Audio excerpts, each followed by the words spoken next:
أعوذ بالله من الشيطان الرجيم. بسم الله الرحمن الرحيم. السلام عليكم ورحمة الله وبركاته. Kita mulakan pertemuan kita pada malam ini dengan Ummul Kitab Al-Fatihah. A'udzu billahi minasyaitonir rajim. Bismillahirrahmanirrahim. Ar-Rahmanir Rahim. Maliki yaumiddin. Iyyaka na'budu wa iyyaka nasta'in. Ihdinas siratal mustaqim. An'amta 'alaihim ghairil maghdubi 'alaihim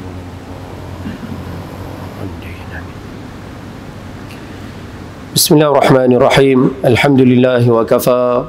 Wassalatu wassalamu ala rasulina al-Mustafa wa ala alihi wa sahbihi wa man ihtada. Allahumma ij'al jam'ana hadha jam'an marhuma wa tafarruqana min ba'dihi tafarruqan ma'suma wa la hawla wa la quwwata illa billahil 'aliyyil 'azim. Qala Allah ta'ala fi kitabil aziz. A'udzu billahi minasyaitonir rajim. Laqad kana lakum fi rasulillahi uswatun hasanah liman kana yarjullaha wal yawmal akhir wa dzakarallaha katsira. Sadaqallahul azim. Alhamdulillah, kita rafakkan kesyukuran pada Allah Subhanahu wa taala. Malam ni malam yang ke-25 daripada bulan Muharram 1444 Hijrah.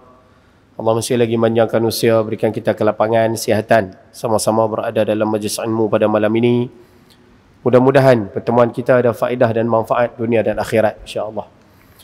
Ayah-ayah, ibu-ibu yang rahmati Allah Ta'ala sekalian, yang pertama sekali macam biasa, siapa yang masih lagi belum niat i'tikaf dalam masjid untuk ilmu, boleh niat sekarang.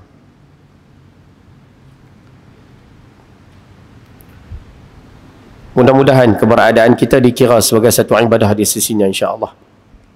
Baik. Malam ni insya-Allah kita sambung kembali perbincangan kitab kita, kitab 40 hadis pilihan susunan Ustaz Haji Abdullah bin Haji Abdul Wahab, wa nafa'ana bi 'ulumihi wa bi kitabihi fid dharain amin ya rabbal alamin. Yang mana kitab ni menghimpunkan hadis-hadis baginda sallallahu alaihi wasallam yang menyentuh tentang isu akhlak ataupun peribadi orang Islam. Berkaitan dengan isu akhlak ataupun adab yang perlu ada, yang perlu dijauhi oleh setiap orang Islam. Dan malam ni insya-Allah kita akan sambung muka surat yang ke, ada tanda pasal bulan lepas tak mai. Ya? Muka surat tak silap saya, muka surat 23 teh. Muka surat 23, hadis yang kelima, tak habis rasa tu. Teh. Jangan. Kan? Poin yang keempat tak baca kan? Kita baru habis takat poin yang ketiga kan? Baik. Kita masih lagi berbicara tentang tajuk yang kelima daripada kitab kita ini. Siapa yang ada kitab, buka sekejap muka surat 21. Kita tengok balik hadisnya pada muka surat 21. Baru kita sambung sampai poin nombor 3. Poin nombor 4. Yang mana pada pertemuan yang lepas, kita berbicara berkaitan dengan satu tajuk yang sangat mustahak. Satu tajuk yang mencerminkan akhlak seorang Islam. Orang Islam, dia perlu berakhlak dengan akhlak Islam. Saya pernah sebut kata-kata ni pada kelas di tempat lain. Islam ni adalah satu agama yang sangat istimewa. Sebab apa? Islam ni memiliki identiti sendiri. Agama kita Islam ni, dia ada identiti dia sendiri. Sebab tu kalau kita perhatikan dalam ajaran Islam, tauhid kita, kepercayaan kita tak sama dengan kepercayaan agama lain. Kita ada kepercayaan kita sendiri. Jadi orang yang berpegang dengan kepercayaan Islam, akidah Islam, dia akan terlihat, akan nampak identiti Islam itu sendiri. Islam ada tauhidnya tersendiri. Jadi tauhid orang Islam berbeza dengan kepercayaan orang-orang bukan Islam. Islam ada syariatnya sendiri, kita sebut fiqhnya sendiri. Dan fiqh yang ada dalam agama kita ni tak sama dengan ajaran agama yang lain. Jadi kalau orang beramal dengan fiqh yang ada dalam Islam, akan ternampak ni Muslim, ni orang Islam. Dan Islam memiliki adab ataupun akhlaknya tersendiri. Yang mana adab dan akhlak seorang Islam tidak ada pada agama-agama yang lain. Jadi agama Islam ni, dia ada identiti dia sendiri sebenarnya. Sebab tu kita tak dibenarkan tiru agama lain. Kita tak dibenarkan ikut ajaran agama lain. Kerana Islam ada identiti dia sendiri. Boleh tak? Dan malam ni kita nak bicara sebahagian daripada adab seorang Muslim Yang mana adab ini kita rasa patut kita ambil perhatian, pakat-pakat jaga belaka, tambah-tambah orang Suruhanjaya. Kita semua kena jaga belaka tajuk ni. Yang mana kita sedang berbincang tentang tajuk mematuhi hak-hak jalan. Mematuhi hak-hak jalan. Ataupun dalam perkataan bahasa mudah kita hari ini, kita perlu mematuhi peraturan apabila kita berada di tepi jalan. Duduk di tempat orang yang lalu lalang, duduk di tempat orang pimai-pimai, ada peraturan yang Islam tetapkan. Siapa-siapa yang mampu jaga peraturan ni, silalah duduk di tepi jalan, tidak ada masalah. Siapa yang rasa dia boleh buat apa yang ditetapkan oleh agama, silakan duduk, dia tak jadi halangan. Tapi kalau rasa tak mampu nak jaga peraturan ni, lebih baik jangan duduk di tempat orang lalu lalang. Jangan duduk di tempat orang ramai. Jangan duduk di tempat yang di depan kita tu orang duduk pimai-pimai. Jangan duduk tempat macam tu. Tak kiralah mana-mana tempat sekalipun, kedai ke, pangkin ke, dalam pasar malam ke, pasar raya ke, kita duduk tenggek tepi jalan ke, mana tempat sekalipun, kita duduk di situ, depan kita tu orang duduk pimai-pimai. Tak mampu nak jaga peraturan tersebut, jangan duduk tempat macam tu. Elakkan diri daripada duduk di tempat-tempat sebegitu. Baik, cuba tengok hadisnya dulu. Wa qala al-musannif rahimahullahu ta'ala, tajuk yang kelima, mematuhi hak-hak jalan. An Abi Sa'id al-Khudri radhiyallahu ta'ala anhu, an an-nabiy sallallahu alaihi wasallam qala, iyyakum wal julusa 'ala at-turuqat, wa fi riwayatin bit-turuqat. Faqalu ma lana buddun, innama hiya majalisuna natahaddatsu fiha. Qala fa idza abaytum illa al-majalisa fa'tu at-tariqa haqqaha. Qalu wa ma haqqu at-tariq? Qala غض البصر وكف الأذى ورد السلام والأمر بالمعروف والنهي عن المنكر أو كما قال رواه البخاري ومسلم وأبو داود. Daripada Sayyidina Abu Sa'id al-Khudri radhiyallahu ta'ala anhu, Nabi SAW bersabda, hendaklah kamu, yakni para sahabat, hendaklah kamu mengelak daripada duduk-duduk di pinggir jalan. Jawab para sahabat, kami tidak ada tempat lain. Hanya itulah sahaja tempat kami duduk-duduk dan berbual-bual. Bersabda Rasulullah sallallahu alaihi wasallam, apabila engkau enggan kerana di situlah tempat duduk kamu, maka berilah hak-hak jalan. Sahabat bertanya, apakah hak jalan itu? Jawab Rasulullah sallallahu alaihi wasallam, tunduk pandanganmu. Kita dah berbetul dah tu kan? No? Tunduk pandanganmu. Jangan menyakiti, menjawab salam, dan serulah kepada kebajikan serta mencegah kemungkaran. Hadis riwayat Imam Bukhari, Imam Muslim dan juga Imam Abu Daud. Ayah-ayah, ibu-ibu rahmati Allah Ta'ala sekalian, saya bagi view, gambaran umum hadis ni supaya kita nampak sikit apa cerita yang kita nak bincang ni. Nabi SAW pesan kepada para sahabat supaya para sahabat ni jangan duduk di tepi-tepi jalan. Yang ni kita dah ulas 2 bulan lepas. Rumah para sahabat ni, rumah sahabat-sahabat Nabi SAW ni, rumah mereka, bahasa mudah lah, jenis rumah orang Arab ni, rumah dia kadang ada setingkat, 2 tingkat macam tu lah. Rumah ni, kalau turun bawah, kaki 5 ada sikit je. Lepas tu terus jalan. Jenis kaki 5 sikit. Kita, rumah kita ni ada laman, ada tempat parking kereta. Kita suasana rumah kita beza sikit. Tapi kalau suasana rumah orang Arab ni, turun-turun pintu tu, buka-buka pintu, ada kaki 5 sikit dalam 3-4 kaki, lepas tu jalan. Jadi para sahabat suka duduk di tempat-tempat macam tu dulu. Dan budaya ni orang Arab sampai lah ada lagi. Tempat-tempat macam tu dia suka duduk. Dia duduk. Jadi bila Nabi SAW tengok kelakuan para sahabat duduk di tempat-tempat macam tu, lalu baginda berpesan, iyyakum wal julus ala turuqat. Nabi kata jangan duduk di tempat orang lalu lalang ni. Jangan duduk di tempat yang macam ni. Sebab orang duduk pimai-pimai depan tu. Lalu para sahabat berkata, ya Rasulullah, ma lana buddun. Kami mana ada pot lain dah. Pot, faham tak? Kami mana ada pot lain dah. Sini je kami duduk nak menyembang. Sini je tempat kami nak jumpa, bermasyarakat, nak tanya habang apa semua, tempat ni. Dan para sahabat, saya rasa semua sedia maklum, para sahabat tak duduk di situ buat benda lara. Dah. Sahabat jauh sekali duduk di tempat macam tu nak buat maksiat. Jauh sekali. Buat benda lara, simbang kosong pun tak. Walaupun duduk tempat macam tu, para sahabat tak simbang kosong. Jadi para sahabat rasa takkan salah kot. Kami bukan simbang kosong. Kami duduk di situ tu bercara tentang kebaikan. Takkan salah kot. Jadi para sahabat kata, ya Rasulullah, kami mana ada tempat lain dah. Sini je tempat kami nak duduk. Lalu baginda berpesan, kalau kamu tidak ada tempat lain, fa'idha abaitum, kalau kamu dah tak ada tempat lain, situ je tempat kamu nak berjumpa, bertemu dan sebagainya, Nabi sebut, fa'tu at-tariqa haqqaha, tolong jaga peraturan di tepi jalan ni. Apa peraturan dia? Nabi sebut, yang pertama, ghaddul basar. Nombor satu sekali, tunduk pandangan.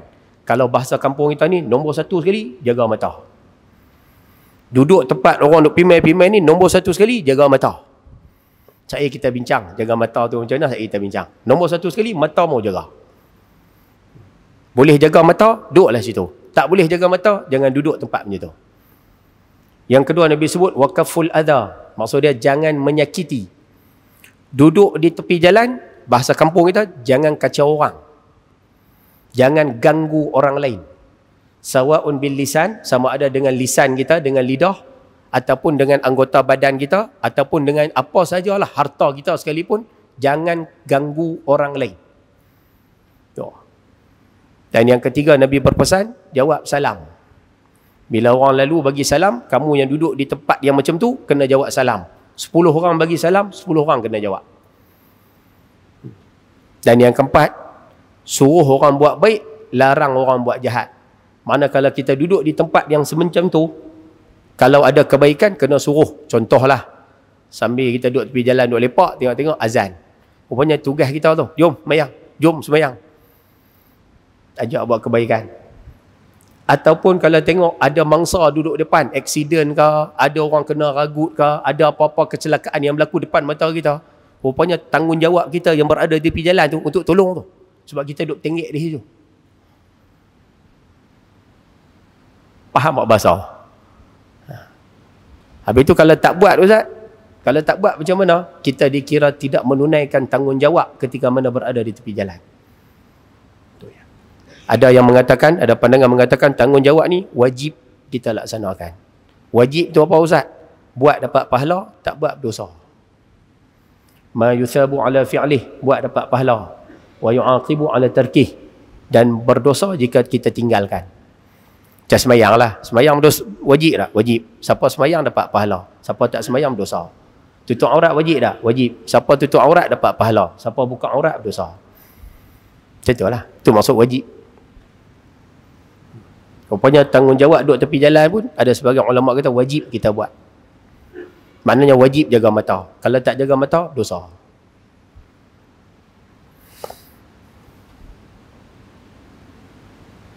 Awak yang senyap nampak gaya. Boleh nampak no? Gambaran tu boleh nampak no? Baik. Poin nombor 1, kita dah bincang sebelum ni tentang keadaan rumah para sahabat. Selesai.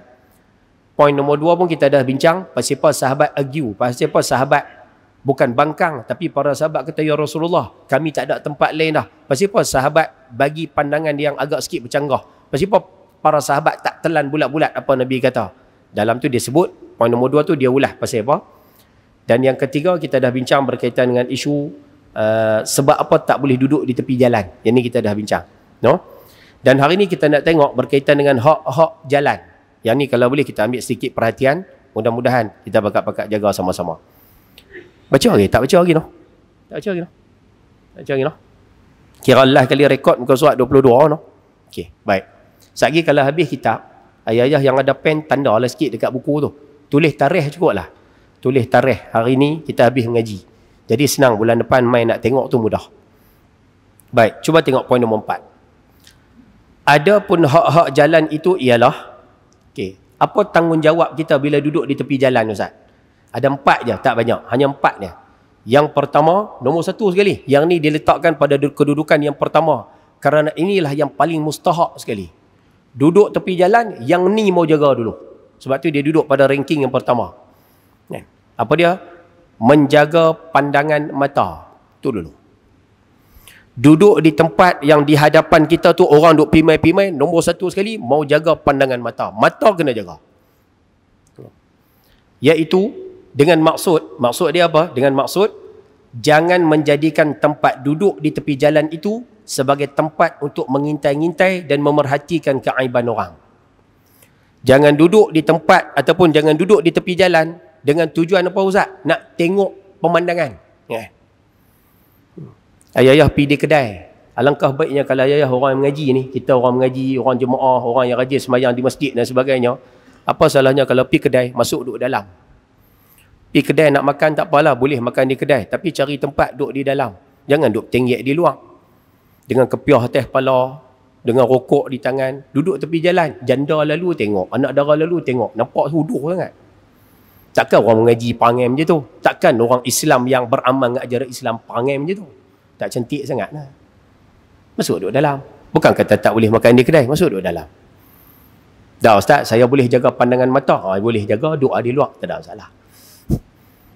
Kan tidak nampak huduh, nampak sangat tak cantik. Orang makan di kedai, orang tengok, oh dia Pak Haji, mata, oh malu lah. Kena jaga tu. Kita orang Islam ada akhlak. Akhlak kita tak sama dengan akhlak agama lain. Baik. Cuba tengok tu. Lebih-lebih lagi, cuba tengok pendengaran kita boleh tengok ni. Lebih-lebih lagi, melihat pemandangan yang menaikkan nafsu. Tambah hak lagi sakan, hak tu. Melihat pemandangan yang menaikkan nafsu. Sedangkan agenda utama sebenarnya duduk tepi jalan ni, sebenarnya hak ni ya sebenarnya. Kan? Agenda utama duduk di tempat yang mana depan kita tu orang duk pimai-pimai, memang agenda utama kita ni nak tengok lah. Dan nak tengok tu selalunya nak tengok apa? Tengok benda yang menarik perhatian kita. Khususnya menaikkan nafsu. Yang tu biasa manusia. Dia kira duduk tepi jalan tu dia nak tengok Ustaz. Dia nak tengok apa? Apa tengok tu? Melihat anak-anak gadis, isteri-isteri orang ataupun ibu-ibu yang lalu lalang. Kan? Itulah tujuan. Duduk tu ni khusus ni untuk orang lelaki-lelaki nah. Ya, untuk orang lelaki-lelaki. Sedangkan sebenarnya orang lelaki, saja share sikit lah. Kita ni orang lelaki-lelaki, boleh tak boleh tengok orang perempuan tanpa sebab? Tengok direct macam tu. Boleh tak? Tak boleh. Tengok orang perempuan tak ada tujuan, tak boleh. Tengok direct macam ni. Saja duk perhati orang perempuan, tak boleh. Duk tengok anak darah, tengok janda, Masya Allah.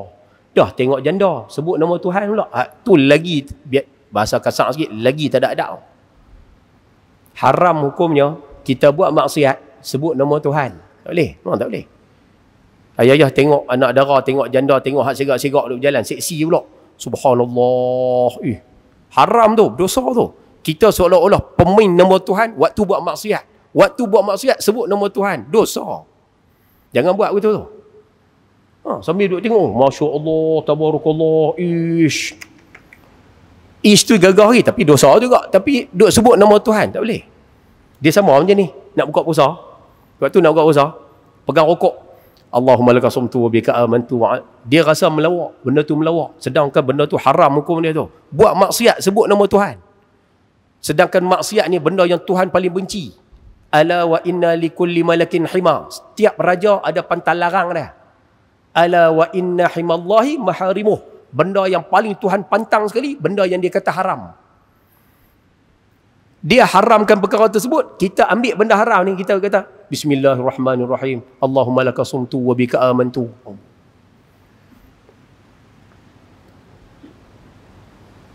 Jangan, tak boleh. Mana boleh tu? Tak boleh.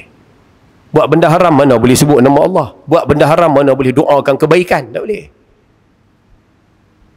Tapi orang kita buat permainan benda-benda macam ni.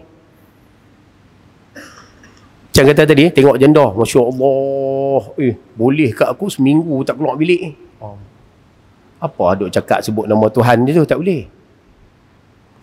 Nak tikam nombor ekor, Bismillahirrahmanirrahim, mudah-mudahan kena. Tak boleh. Takkan nak buat benda yang Tuhan kata haram, sebut nama Tuhan. Tak boleh. Naik papan anjal, pakai spender, pakai tu lah. Kan? Pakai baju bikini apa jenis macam tu. Kan? Naik papan anjal, terjun, dapat pingat emas. Bila orang tanya apa perasaan berjaya memenangi pingat emas ni, Alhamdulillah, syukur pada Alhamdulillah, syukur pada Tuhan. Dalam keadaan kamu sendiri dedahkan aurat kamu pada orang ramai. Tak boleh tu. Itu dipanggil buat main dengan Tuhan. Mana boleh macam tu?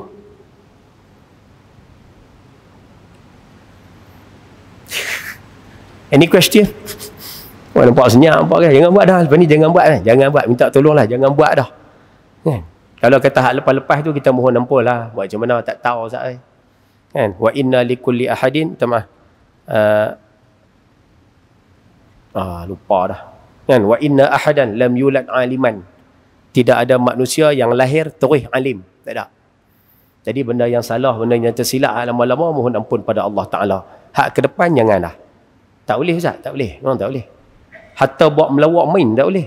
Benda yang Tuhan kata haram, kita buat melawak main tak boleh. Contoh macam ni. Ni tengok nampak stres dia kata stres aku duit tak ada, apa tak ada, kerja kena buang. Tu ingat-ingat nak pergi bunuh diri kot. Dia bukan nak bunuh diri betul pun, dia melawak nak bunuh diri. Sedangkan melawak nak bunuh diri haram. Sebab apa berdosa Ustaz? Sebab benda tu Tuhan kata haram. Mana boleh ambil buat melawak main? Duduk saja-saja minum. Ni aku nak minum arak. Tak boleh. Walaupun melawak, benda yang Tuhan kata haram, mana boleh buat melawak main?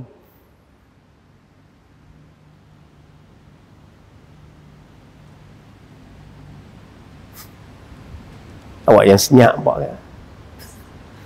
Kena jaga benda-benda tu nah.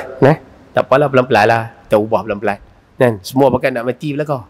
Jadi kita nak biar mati kita ni dalam keadaan kita boleh betulkan sikit apa-apa yang salah dalam kehidupan kita ni. Jadi balik kepada tajuk kita pada malam ni, rupanya di antara agenda utama orang duduk di tepi jalan ni, yang ni biasalah. Dia suka melihat perkara yang menaikkan nafsu. Khususnya duk tengok anak dara, tengok bini orang, tengok janda, tengok apa yang seumpamanya lah. Boleh tak boleh Ustaz buat benda ni? Boleh tak boleh tengok perkara ni? Apa tengok ni? Melihat kepada anak gadis, isteri orang ataupun ibu-ibu yang lalu lalang adalah dilarang. Perkara ni dilarang. Siapa yang ada kitab tulis kat buku tu, sebelah dilarang tu tulis tu haram. Tak boleh Ustaz, tak boleh. Tu saya kata tadi, ayah-ayah tengok perempuan tanpa sebab. Saja-saja duk tengok orang perempuan, tak boleh. Orang perempuan saja-saja tengok lelaki, saja-saja tengok orang lelaki, tak boleh tak? Nabi SAW duduk dalam rumah dengan dua isteri baginda.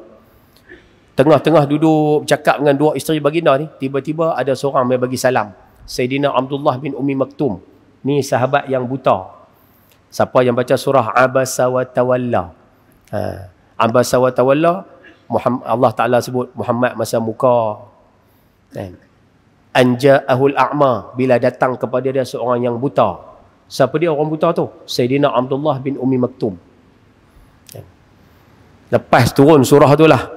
Lepas turun surah tu, setiap kali Nabi jumpa dengan orang buta ni, jumpa dengan Abdullah Ummi Maktum ni, Nabi SAW akan sebut, marhaban biman atabani fihi rabbi.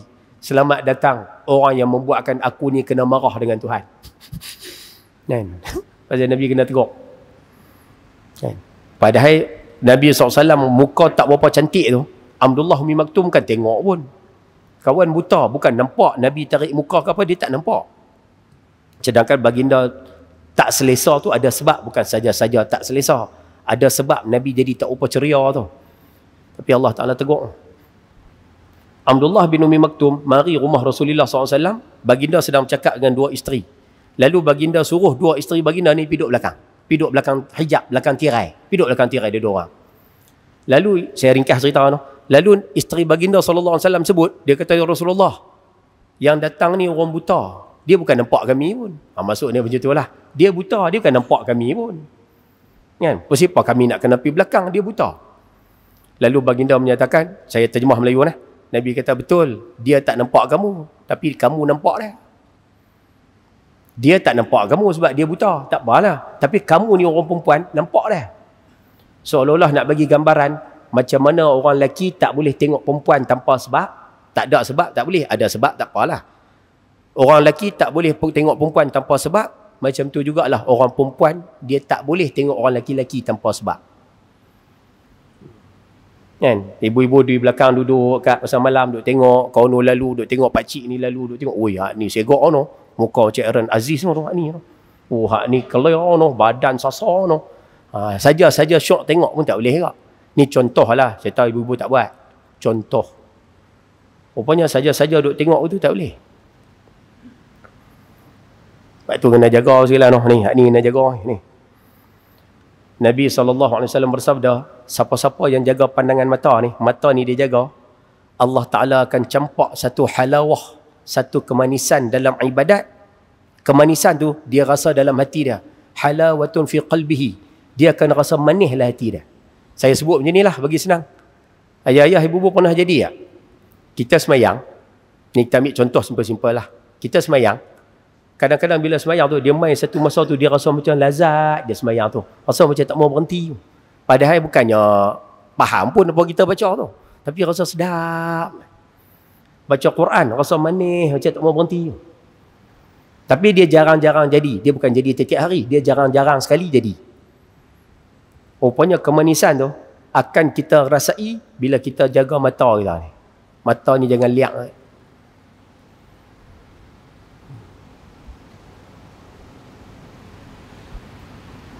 Awak nampak macam tak setuju nampak gaya tajuk ni. Kan? Rupanya mata tu kena jaga tu. Jangan liak. Tu bahasa mudah. Kan? Jangan liak sangat. Habis tu Ustaz, kalau kami tengok orang perempuan tanpa sebab tak boleh. Kalau ada sebab tak apa, ada sebab tak apalah. Okey. Law ni isu dia Ustaz, kami tengok perempuan dalam skrin. Dalam skrin, dalam TV ke dalam handset kan skrin tu. Boleh tak Ustaz? Rupanya tengok orang perempuan dalam skrin tu, dia tak sama macam tengok direct, tak sama. Tengok dalam skrin tak berdosa. Tak berdosa. Tengok orang perempuan, ya tengok orang perempuan. Walaupun dia tak tutup aurat dalam skrin tu tak berdosa. Tapi kalau kita tengok naik nafsu, hak tu berdosa. Ayah buka, minta maaf, wali'ayazubillah, ni contoh lah. Kita baca-baca apa-apa, tengok-tengok keluar gambar merepek. Keluar gambar perempuan tali satu ke apakah. Nampak tu Ustaz? Tak rasa apa Ustaz? Tak rasa apa, tak apa. Tapi kalau tengok-tengok dia main short current, dia main, kalau dalam kitab dia sebut taharrukil alah, maksud dia short current. Dia main short current, rupanya masa tu berdosa balik. Ada budak-budak merapu mana kan, buka-buka tengok gambar lucah. Buka-buka, memang dalam skrin dia. Tapi dia tengok tu dia short. Faham kot istilah short? Dia main short tu, dosa tu.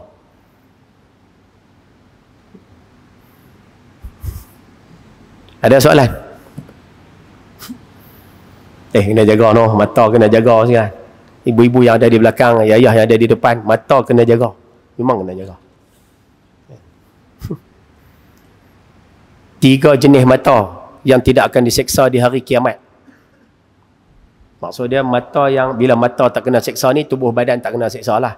Nabi kata mata yang pertama, mata yang menangis kerana takut pada Tuhan. Mana-mana orang yang mata dia jatuh ayak mata, teriak pada Tuhan, orang ni takkan disentuh api neraka. Satu. Yang kedua Nabi sebut ainun harasat fi sabilillah, mata yang berjaga kerana memperjuangkan agama Tuhan. Yang ni pun takkan sentuh api neraka. Dan yang ketiga Nabi sebut ainun kaffat min maharimillah, mata yang jaga daripada tengok benda haram. Pun orang macam ni, manusia ni akan selamat daripada dibakar oleh api neraka. Lepas tu kalau boleh lepas ni minta pakat-pakat jagalah. Macam mana nak buat Ustaz? Nampak depan mata. Nabi SAW ditanya anin nazaril fujaah. Ada sahabat mai tanya tentang tengok ni, tengok benda tak elok ni. Nampak benda tak elok ni. Nak buat macam mana? Nabi kata isrif basarak. Buat macam ni ya. Nampak benda tak elok buat tu. Cukup. Ni. Nampak lalu depan. Dah. Maksud dia beralih tengok kot lain. Dah Ustaz, mereka kata kalau tengok sekali tu rezeki Ustaz. Tu yang tengok, mereka kata tengok sekali rezeki. Betul. Nabi sebut falais, minta maaf, fa innalakal ula wa laysa lakal akhirah. Nabi kata hak mula ternampak tu, hak pertama tu rezeki. Hak mula ternampak tu rezeki. Tapi kalau kamu tahan tengok, hak tu bukan rezeki dah, tu syaitan. Kalau beralih-beralih ternampak tu rezeki, terus balik kat lain rezeki. Kan? Nampak Allah. Beralih ni Allah, duk Allah saja. Tak Allahnya nak pergi duduk tepi pantai, memang nampak saja. Nampak beralih. Tapi kalau tengok sekali, kekalkan pandangan tu. Rupanya hak tu syaitan, dia bukan rezeki dah, syaitan. Ada soalan? Payah tajuk ni susah ke senang? Bukan senang tajuk ni. Abang saya ni bukan senang. Baik. Memandang kepada sesuatu yang boleh merangsang nafsu adalah ditegah dalam Islam. Tengok perkara yang boleh naik syok kara ni, boleh naik syahwat ni, rupanya hukum dia haram. Tu yang saya sebut tadi, tengok gambar ke tengok apa samalah. Justru itu orang-orang mukmin hendaklah memejam mata daripada melihat perkara yang mungkar dan maksiat. Sebab tu orang beriman mata kena jaga. Sebab mata ni dia turun ke hati. Mata ni dia turun ke hati. Dia akan jadi. Sayyidina Anas bin Malik, saya cerita dah itu. Sayyidina Anas bin Malik main mengaji, main menuntut ilmu dekat Sayyidina Osman. Bila masuk, sebelum sampai tu, ataupun masa sampai dalam majlis tu, Sayyidina Osman berkata, Sayyidina Osman sebut, laqad dakhala alaina al-an rajulun fi 'ainihi min athari zina. Masuk saja dalam majlis ilmu tu, Sayyidina Osman kata, dah main dekat kita lah ni, dah masuk dalam majlis kita ni, seorang lelaki di mata dia tu ada kesan zina. Kata tu di mata dia ada zina. Sayyidina Anas kata tu, Sayyidina kata, awahyin ba'da Rasulillah. Ada wahyu lagi ke turun lepas Nabi SAW wafat ni? Nabi dah SAW dah tak ada. Takkan ada lagi wahyu turun, kamu boleh tahu benda ghaib. Takkan ada wahyu lagi turun, kamu boleh tahu benda-benda yang berjadi ni. Sayyidina Osman kata, la bal firasatal mu'min. Sayyidina Osman kata, dah, bukan wahyu, tapi ni firasat, gerak hati orang yang beriman. Rupanya bila orang tengok benda merepek ni, rupanya kesan tengok tu ada di mata orang tu, ada dekat wajah orang tu. Orang soleh, bahasa kasar ni, orang soleh nampak benda tu. Tu yang kata jangan merapu tu. Kita tak nampak tapi orang-orang soleh yang Allah Ta'ala buka pintu hati dia nampak tu. Di mata kita tu, kita tengok, mata kita liak. Tak tu lepas ni kita pakat-pakat jaga. Nak abang tu lah, pakat-pakat jaga mata lah. Buat je lah. Kau lah Yayah tanya, nak jaga ke mana Ustaz? Macam kata tadi, beralih kot lain. Orang tanya Imam Ghazali. Tak tahulah kalau nak buat yang ni, buatlah. Saya ambil jalan ni lah. Hak Imam Ghazali kata ni, saya ikut yang ni. Kalau nak try boleh lah. Orang tanya Imam Ghazali rahimahullahu ta'ala, pesepak ahli sufi ni, nombor satu makan banyak, nombor dua kahwin banyak. Sebab apa orang sufi ni makan banyak, kahwin banyak? Imam Ghazali mengatakan orang sufi makan banyak sebab mereka jarang sekali makan. Mereka banyak berpuasa, makan tu jarang-jarang. Jadi sekali makan dia akan makan lebih sikit lah. Makan banyak pun bukan makan macam kita 3 pinggan, 4 pinggan. Dia makan lebih sikit sahaja daripada kebiasaan. Bukan makan macam kita tu dia satu hidangan penuh, bukan macam tu maksud dia. Makan lebih sikit daripada kebiasaan. Sebab apa? Sebab mereka selalu puasa. Jadi sekali makan lebih sikit. Kenapa orang sufi kahwin banyak? Rupanya untuk menjaga pandangan mata. Betul ke Ustaz? Jaga pandangan mata. Saya nak cerita lebih-lebih tak erti sekali. Cerita lebih-lebih tak erti satu. Yang kedua, cerita pengalaman sendiri ni tak seronok. Memang sangat tak seronok. Tapi sekadar kita ambil pengajaran lah, dah tajuk macam ni. Saya tak bicara tentang orang, saya bicara tentang diri sendiri. Kita mengaji bidang agama lah, senang bahasa macam tu lah. Kita mengaji bidang agama. Mata liak dah Ustaz, masa bujang. Liak. Mata, walaupun tengok mengaji agama, mata ni liak. Mata tu liak. Jadi bila liak sangat Ustaz, kahwin. Rupanya bila kahwin, mata hak liak ni, dia kenduk sikit. Dia kenduk. Maknanya nak tengok tu, ada bini ada. Tapi rupanya bila lama kelamaan, dia kembali liak. Jadi saya pun kahwin seorang ni. Kahwin seorang. Rupanya bila kahwin yang kedua, rupanya dia ada beza tu. Beza waktu bujang dengan waktu kahwin kali pertama. Kahwin kali kedua ni, mata lagi kurang liak dia tu. Wallahu a'lam lah, mungkin dia hikmah kot noh. Kan? Tapi bila dah kahwin lama lah, dia rasa liak balik lah. Nak buat macam mana ni? Alasannya tu. Kan? Dan tak apalah tu melawak ya. Cuma nak sebut kata dia rupanya liak tu kurang sikit. Sebab tu Nabi suruh kita kahwin, kan? Baginda suruh kita berkahwin. Kahwin ni dia jaga mata. Sebab mata ni dia bagi kesan yang banyak dalam kehidupan kita. Kan? Habib Umar pernah sebut, siapa yang rajin tengok maksiat, dia nak kok mudah macam ni lah. Ayah cuba balik tengok, cek. Kita dengan ni macam mana ni? Ni. Cek kan ni. Rupanya orang yang rajin tengok maksiat, dia tak suka tengok ni. Cek tengok. Dia tak tengok. Tu kata kalau kadang baca Yasin pun, ayah pernah jadi tak baca Yasin? Baru baca Yasin wal Quranil Hakim. Lepas tu dia selok terus muka surat lah. Muka tu. Dia nak tengok dah muka surat fasubhanalladzi biadihi malakutu kulli syai'in. Sebab apa? Dia rasa cina kalau bahasa lembut sikit tak selesa lah. Bahasa kasar sikit dia rimah tengok Quran. Rupanya orang yang mata dia liak ni dia rimah tengok Quran. Jadi pekat-pekat jaga. Nah, tu boleh ambil sebagai satu ukuran lah. Oi, baru poin nombor 1. Allah Ta'ala berfirman, Qul lil mu'minina an yaghuddu min absarihim. Katakan kepada orang-orang mukmin supaya mereka memejamkan pandangan mata mereka. Surah An-Nur ayat 30. Ayah yang mana ada kitab, siapa yang ada kitab, tulis kat tepi buku tu sikit. Dekat surah ni, tulis kat tepi buku tu. Ayat menundukkan pandangan, tulis kat buku tu, ayat menundukkan pandangan ada untuk lelaki dan ada untuk perempuan. Tulis kat buku tu. Ayat menundukkan pandangan ada untuk lelaki dan ada untuk perempuan. Tulis kat buku tu, simpan. Nanti balik di rumah, buka surah An-Nur tu. Rupanya dalam, selalunya kalau kita baca Quran, Allah Ta'ala letakkan orang lelaki, orang perempuan ni sekali. Sekali. Selalunya sekali lah. Kan? Apa nama, dia akan bunyi, mu'minin, mu'minat, muslimin, muslimat, qanitin, qanitat. Selalu dia sekali. Hatta orang jahat pun, az-zaniyatu waz-zani, penzina perempuan, penzina laki-laki. As-sariqu was-sariqatu, pencuri laki, pencuri perempuan. Selalunya dalam Quran, laki perempuan ni Allah Ta'ala letak dalam satu ayat sekali. Tapi bab jaga mata tak? Bab jaga mata, Allah Ta'ala sebut, untuk orang lelaki ayat asing, untuk orang perempuan ayat asing. Dua-dua Tuhan suruh jaga mata. Ayat yang kita baca ni, wa qul lil mu'minina an yaghuddu min absarihim.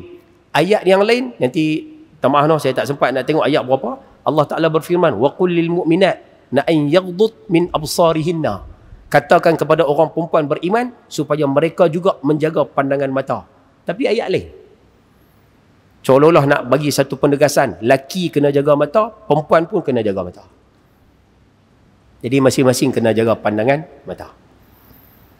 Boleh noh, insya-Allah noh, mudah-mudahan ambil pengajaran.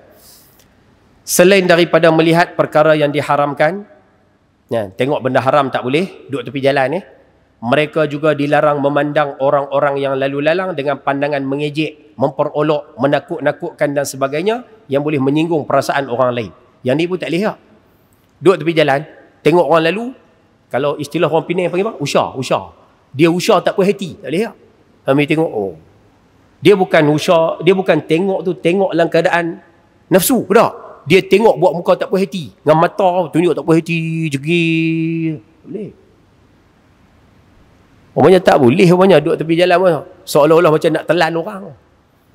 Boleh. Banyak nak jaga orangnya no. Ya. Kalau mampu jaga, duduklah tepi jalan. Tak mampu jaga, jangan. Tegasnya, no? Ni kita ambil teruslah. Tegasnya, hendaklah dipelihara pemandangan yang boleh menimbulkan kerosakan.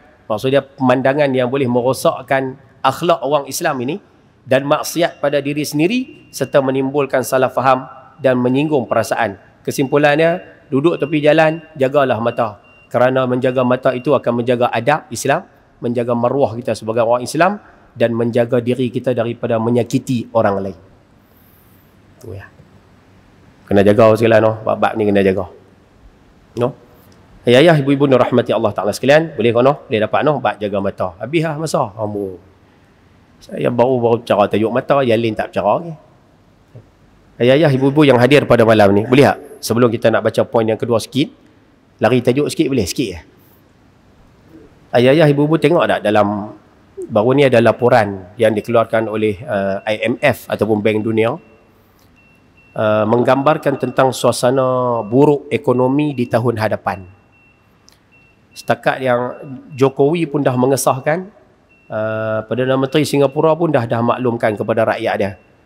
Suku pertama tahun depan, maksudnya bulan Januari sampai bulan Mac tahun depan, ekonomi dunia akan mula berada dalam ketidaktentuan. Bahasa kita ni, ekonomi akan turun, jatuh.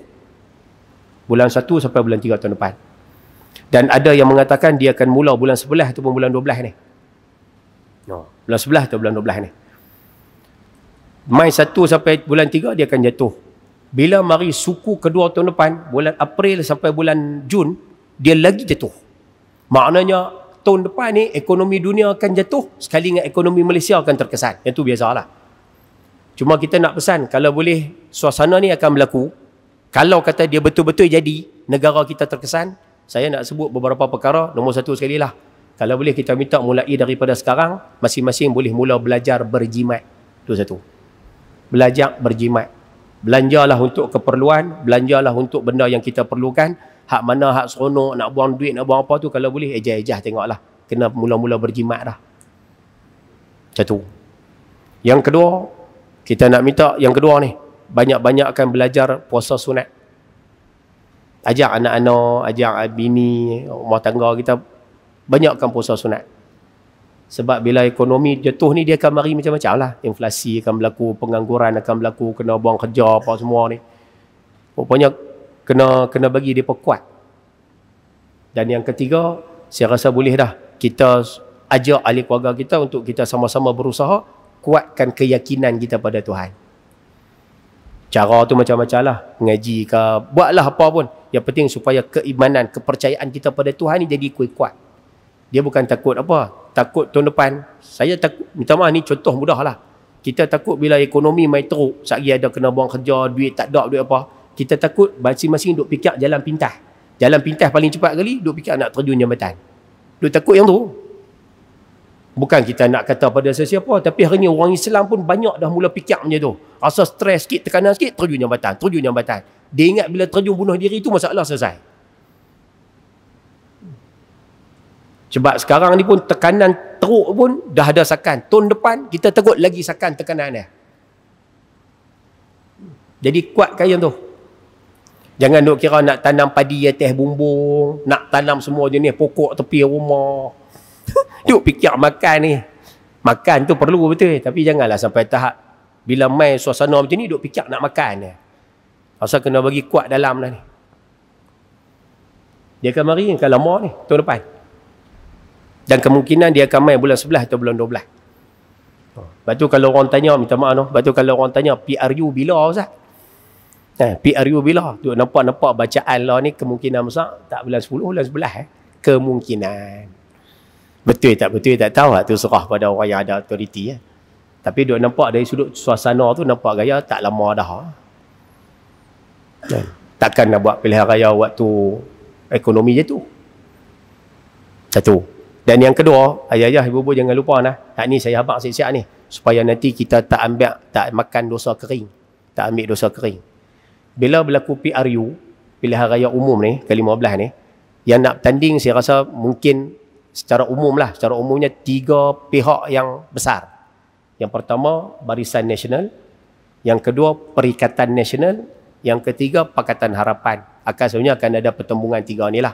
Saya nak sebut dalam masa mudah. Mana-mana pihak yang menang, siapa menang, dia terpaksa mengadap kejatuhan ekonomi ni. Kalau Barisan Nasional menang, Barisan Nasional kena mengadap ekonomi dunia yang jatuh ni. Kalau Perikatan Nasional menang, Perikatan Nasional lah yang kena mengadap. Kalau kata Pakatan Harapan menang, mereka pun kena mengadap benda ni. Jadi tiga-tiga ni akan dia pi balik macam mana pun kesan dia akan kena pada rakyat. Memang kena pada rakyat. Tapi siapa menang pun dia pun terpaksa uruskan kejatuhan ekonomi ni. Tu ya. Sebab tu kita kalau nak pilih bagi elok lah. Fikir bagi habis-habis fikir. Saya tak kempen apa-apa, saya tak sebut siapa-siapa. Fikir lah. Sebab tahun depan kita akan berhadapan dengan kejatuhan ekonomi. Buat jenang kan? Abuan lah, abuan. No? Boleh no? Ulah macam tu sudah no? Kan? Sebab tu kalau orang tanya saya cadang macam ni lah. Sebab tu ayah-ayah yang ada di sini, kalau boleh lah untuk kalau lah jadi pilihan raya ni, saya cadangkan ayah-ayah kalau boleh suruhlah anak-anak semua turun. ajaklah ahli keluarga kita turun untuk tunaikan tanggungjawab tu. Nah, sebab saya dapat maklumat sekarang ni, anak-anak orang Melayu tak mau turun. Semua tak mau ambil tahu. Semua tak mau ambil kisah. Tak apalah mereka tak mau ambil kisah. Tak apalah mereka tak mau ambil kisah. Tapi anak-anak orang bukan Melayu, mereka sekarang duk tunggu masa je nak turun. Tunggu masa je nak pergi tak sanakan tanggungjawab. Kita ralik. Orang kita tak apa, Ustaz, ni bumi kita, Ustaz, ni bumi kita, bumi kita. Tapi orang bukan Melayu, mereka sekarang bersedia untuk turun pergi mengundi. Jadi saya rasa tak salah kita yang ada di sini, boleh lah paksa biar sikit. Kan? Umur 18, 19, 20 paksa sikit. Ni, pergi mengundi. Hang nak pilih apa tu hak hang. Tapi ayah suruh hang pergi mengundi. Tunai tanggungjawab. Supaya mereka biasa. Paling tidak dalam minda tu adalah sikit fikiran, Ustaz, tanggungjawab untuk memilih pemerintah yang sepatutnya memerintah. Kalau tidak, mereka tak mau langsung.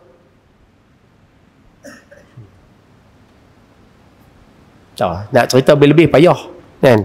Tambah ada rakaman pula, mana lagi payah. Biar rakamnya tak apa. Kan?